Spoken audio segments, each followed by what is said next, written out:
Você sabia que Deus disse pra gente não sentir inveja dos ímpios? Isso porque o nosso olhar humano, ele deseja o que é carnal. Então a gente vê muitos ímpios aí com riqueza, com luxo, e a gente fica querendo aquilo da maneira deles. Poxa, como eu queria ser fulano, como eu queria estar lá, como eu quero ter aquilo. Sendo que Deus foi muito claro quando disse lá em Provérbios 24 assim: não tenhais inveja dos homens maus, nem desejeis estar com eles. Porque o seu coração medita destruição e os seus lábios falam de danos. Ou seja, nem queira estar na companhia deles, porque a mente deles é voltada para as coisas desse mundo. Porque Satanás oferece tudo de bom e de melhor aos ímpios, para que a mente deles continue cativa, continue pensando que não precisam de Deus para nada. Então, quando Deus disse para você nem desejar estar na companhia deles, é porque se você andar com eles, o seu coração pode ser corrompido. Porque eles acumulam riquezas aqui na terra. Eles podem ser bilionários aqui nesse mundo, mas no reino de Deus, eles são pobres. Por isso, não cobice a riqueza mundana. Pelo contrário, busque acumular riqueza no reino dos céus. Porque esse mundo passará, mas o reino de Deus é para sempre. Você sabe... Jó 19. Então Jó respondeu: até quando vocês continuarão a atormentar-me e a esmagar-me com palavras? Vocês já me repreenderam 10 vezes, não se envergonham de agredir-me. Se é verdade que me desviei, meu erro só interessa a mim. Se de fato vocês se exaltam acima de mim e usam contra mim a minha humilhação, saibam que foi Deus que me tratou mal e me envolveu em sua rede. Se grito, é injustiça, não obtenho resposta. Clamo por socorro, todavia não há justiça. Ele bloqueou o meu caminho e não consigo passar. Cobriu de trevas as minhas veredas. Despiu-me da minha honra e tirou a coroa de minha cabeça. Ele me arrasa por todos os lados enquanto eu não me vou. Desarraiga a minha esperança como se arranca uma planta. Sua ira acendeu-se contra mim. Ele me vê como inimigo. Suas tropas avançam poderosamente, cercam-me e acampam ao redor da minha tenda. Ele afastou de mim os meus irmãos. Até os meus conhecidos estão longe de mim. Os meus parentes me abandonaram e os meus amigos esqueceram-se de mim. Os meus hóspedes e as minhas servas consideram-me estrangeiro. Veem-me como um estranho. Chamo o meu servo, mas ele não me responde, ainda que eu lhe implore pessoalmente. Minha mulher acha repugnante o meu hálito. Meus próprios irmãos têm nojo de mim. Até os meninos zombam de mim e dão risada quando apareço. Todos os meus amigos chegados me detestam. Aqueles a quem amo voltaram-se contra mim. Não passo de pele e ossos. Escapei só com a pele dos meus dentes. Misericórdia, meus amigos. Misericórdia, pois a mão de Deus me feriu. Por que vocês me perseguem como Deus o faz? Nunca irão saciar-se da minha carne? Quem dera as minhas palavras fossem registradas. Quem dera fossem escritas num livro, fossem talhadas a ferro no chumbo ou gravadas para sempre na rocha. Eu sei que o meu Redentor vive e que no fim se levantará sobre a terra. E depois que o meu corpo estiver destruído e sem carne, verei a Deus. Eu o verei, com os meus próprios olhos, eu mesmo e não outro, como anseia no meu peito o coração. Se vocês disserem, vejamos como vamos persegui-lo, pois a raiz do problema está nele, melhor será que temam a espada, porquanto, por meio dela, a ira lhes trará castigo, e então vocês saberão que há julgamento. Jó 20. Então Zofar de Naamate respondeu: agitam-se os meus pensamentos e levam-me a responder porque estou profundamente perturbado. Ouvi uma repreensão que me desonra, e o meu entendimento faz-me contestar. Certamente você sabe que sempre foi assim, desde a antiguidade, desde que o homem foi posto na terra. O riso dos maus é passageiro e a alegria dos ímpios dura apenas um instante. Mesmo que o seu orgulho chegue aos céus e a sua cabeça toquem as nuvens, ele perecerá para sempre, como o seu próprio excremento. Os que o tinham visto perguntarão, onde ele foi parar? Ele voa e vai-se como um sonho, para nunca mais ser encontrado. Banido como uma visão noturna, o olho que o viu não o verá mais, nem o seu lugar tornará a ver. Seus filhos terão que indenizar os pobres. Ele próprio, com suas mãos, terá que refazer sua riqueza. O vigor juvenil que enche os seus ossos jazerá com ele no pó. Mesmo que o mal seja doce em sua boca, e ele o esconda sob a língua, mesmo que o retenha na boca para saboreá-lo, ainda assim a sua comida azedará no estômago, e será como veneno de cobra em seu interior. Ele vomitará as riquezas que engoliu. Deus fará seu estômago lançá-las fora. Sugará veneno de cobra. As presas de uma víbora o matarão. Não terá gosto na contemplação dos regatos e dos rios que vertem mel e nata. Terá que devolver aquilo pelo que lutou, sem aproveitá-lo, e não desfrutará dos lucros do seu comércio. Sim, pois ele tem oprimido os pobres e os tem deixado desamparados. Apoderou-se de casas que não construiu. Certo é que a sua cobiça não lhe trará descanso e o seu tesouro não o salvará.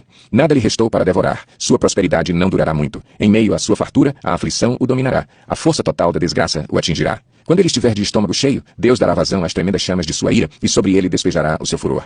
Se escapar da arma de ferro, o bronze da sua flecha o atravessará. Ele a arrancará das suas costas, a ponta reluzente saindo do seu fígado. Grande pavor virá sobre ele, densas trevas estarão à espera dos seus tesouros. Um fogo não assoprado o consumirá e devorará o que sobrar em sua tenda.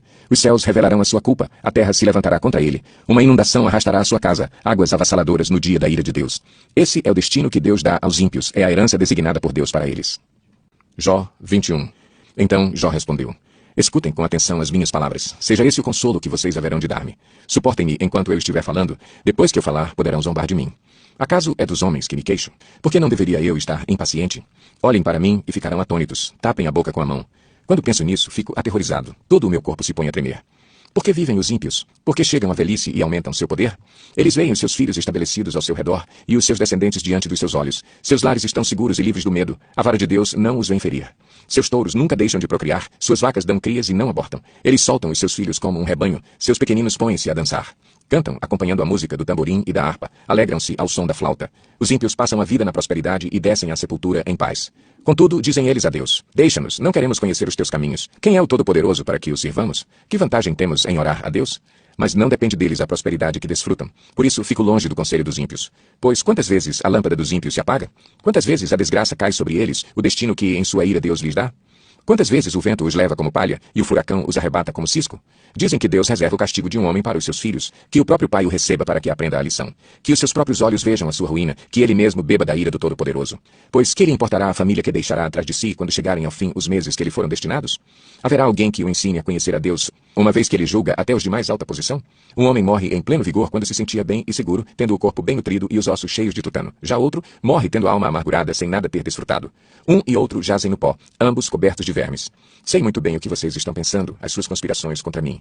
Onde está agora a casa do grande homem, vocês perguntam? Onde a tenda dos ímpios? Vocês nunca fizeram perguntas aos que viajam? Não deram atenção ao que eles contam? Pois eles dizem que o mal é poupado da calamidade e que do dia da ira recebe livramento. Quem o acusa, lançando em rosto a sua conduta? Quem lhe retribui o mal que fez? Pois o levam para o túmulo e vigiam a sua sepultura. Para ele é macio o terreno do vale, todos o seguem, e uma multidão incontável o precede. Por isso, como podem vocês consolar-me com esses absurdos? O que sobra das suas respostas é pura falsidade. Jó 26. Então Jó respondeu: grande foi a ajuda que você deu ao desvalido. Que socorro você prestou ao braço frágil. Belo conselho você ofereceu a quem não é sábio, e que grande sabedoria você revelou. Quem o ajudou a proferir essas palavras, e por meio de que espírito você falou? Os mortos estão em grande angústia sob as águas, e com eles sofrem os que nelas vivem. Nu está o Sheol diante de Deus, e nada encobre a destruição. Ele estende os céus do norte sobre o espaço vazio, suspende a terra sobre o nada, envolve as águas em suas nuvens, e estas não se rompem sob o peso delas. Ele cobre a face da lua cheia, estendendo sobre ela as suas nuvens. Traça o horizonte sobre a superfície das águas, para servir de limite entre a luz e as trevas. As colunas dos céus estremecem e ficam perplexas diante da sua repreensão. Com seu poder agitou violentamente o mar. Com sua sabedoria despedaçou o monstro dos mares. Com seu sopro os céus ficaram límpidos. Sua mão feriu a serpente arisca. E isso tudo é apenas a borda de suas obras. Um suave sussurro é o que ouvimos dele. Mas quem poderá compreender o trovão do seu poder? Jó 27. E Jó prosseguiu em seu discurso: pelo Deus vivo que me negou justiça, pelo Todo-Poderoso que deu amargura à minha alma, enquanto eu tiver vida em mim, o sopro de Deus em minhas narinas, meus lábios não falarão maldade, e minha língua não proferirá nada que seja falso. Nunca darei razão a vocês, minha integridade não negarei jamais até a morte. Manterei minha retidão e nunca a deixarei. Enquanto eu viver, a minha consciência não me repreenderá. Sejam os meus inimigos como os ímpios, e os meus adversários como os injustos.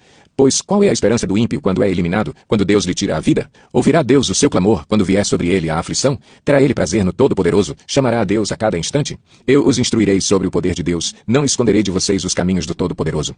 Pois a verdade é que todos vocês já viram isso. Então, por que essa conversa sem sentido? Este é o destino que Deus determinou para o ímpio, a herança que o mal recebe do Todo-Poderoso. Por mais filhos que o ímpio tenha, o destino deles é a espada, sua prole jamais terá comida suficiente. A epidemia sepultará aqueles que lhe sobreviverem, e as suas viúvas não chorarão por eles. Ainda que ele acumule prata como pó, e amontoe roupas como barro, o que ele armazenar ficará para os justos, e os inocentes dividirão sua prata. A casa que ele constrói é como casulo de traça, como cabana feita pela sentinela. Rico ele se deita, mas nunca mais o será. Quando abre os olhos, tudo se foi. Pavores vêm sobre ele como uma enchente. De noite a tempestade o leva de roldão. O vento oriental o leva, e ele desaparece. Arranca-o do seu lugar. Atira-se contra ele sem piedade, enquanto ele foge às pressas do seu poder. Bate palmas contra ele, e com assobios o expele do seu lugar.